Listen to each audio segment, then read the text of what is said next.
शिवम। मेरा नाम ज्योति है और रुद्राक्ष पे 1 दशक से ज़्यादा हो गया है मुझे काम करते हुए। और रुद्राक्ष जैसे रुद्राक्ष की बात करते हैं तो ग्रंथों में भी, हमारे पुराने एंशिएंट टेक्स्ट में भी बहुत सारा ऐसा जिक्र है कि बहुत दुर्लभ होते हैं, बट आजकल देखते हैं तो हम बहुत इजीली मिल जाते हैं। तो जो ग्रंथों में बताया गया है कि रुद्राक्ष दुर्लभ है, तो उन रुद्राक्षों की बात की गई है जो पॉजिटिव एनर्जी इमिट करते हैं और बहुत ही हाई वाइब्रेशन के होते हैं। बट जैसे हमको मार्केट्स या कहीं पे भी मिल जाते हैं जो इजीली एक्सेसिबल जैसे हो जाता है, वो उसमें क्या होता है कि वो जरूरी नहीं है कि हाई एनर्जी के हों। वो ओरिजिनल होगा, पेड़ से होगा, या आप उसके लैब टेस्ट कराएंगे तब भी ओरिजिनल निकलेगा, बट कभी कभी वो नेगेटिव एनर्जी देता है। ऐसे ही मेरे पास एक 13 मुखी रुद्राक्ष है। This is 13 face rudraksha and ये नेपाल का है, अच्छी एल्टीट्यूड का भी है।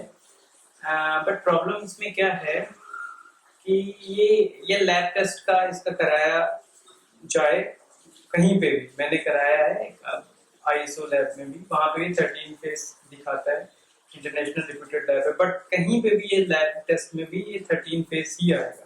इसके कंपार्टमेंट्स अंदर सारे डेवलप हैं, सब चीजें, बट 13 मुखी होते हुए भी ये जो पहनेगा उसको नेगेटिव रिजल्ट आएगा। मतलब उसकी समस्याएं आप कह सकते हैं शुरू हो जाएंगी, हेल्थ वाइज या बहुत सारी चीजें।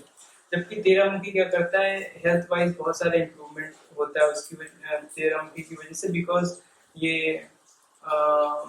एक तो कामदेव जी से शासित है और दूसरी चीज ये रसायन वगैरह ना, हार्मोन्स पे बहुत ज्यादा काम करता है। तो इसको पहनने के बाद हेल्थ में काफी इम्प्रूवमेंट होता है और काफी ना एंटी एजिंग रुद्राक्ष है। बट क्या होता है कि ये इसको पहना जाएगा, इस टाइप के रुद्राक्ष को, जो मतलब जो ये मेरे हाथ में है, ये नेगेटिव एनर्जी इमिट करेगा और हमने इसका एक्सपेरिमेंट भी किया है। सो अभी क्या है, देखिए ये नेपाल से है, हाई एल्टीट्यूड का है, सब चीज है, एवरीथिंग इज देयर, और इसका लैब टेस्ट भी है, आईएसओ लैब टेस्ट है, ओरिजिनल है, बट नेगेटिव एनर्जी है। तो ये प्रॉब्लम है रुद्राक्ष के साथ की यदि उसको सही से स्टडी न किया जाए तो लैब में नेगेटिव एनर्जी पॉजिटिव एनर्जी का कुछ नहीं निकलता है और कभी कभी जातक को नुकसान कर जाता है। तो उसके पीछे रीजन ये होता है कि रुद्राक्ष में प्रॉब्लम नहीं है, उसको चुनने में जो प्रॉब्लम की गई है। मतलब जो, क्योंकि रुद्राक्ष ऐसा नहीं कुछ भी उठा के पहनेंगे आप, उसके सिलेक्शन का एक तरीका है, प्रोसीजर है। तो उसको उस प्रोसीजर को अपनाने के बाद ही रुद्राक्ष पहना जाए तो अच्छे रिजल्ट्स देता है, अदरवाइज प्रॉब्लम्स क्रिएट करता है। तो इस रुद्राक्ष को जिसने भी पहना था उसको प्रॉब्लम्स हुई बहुत ज्यादा। तो ऐसे ही होता है।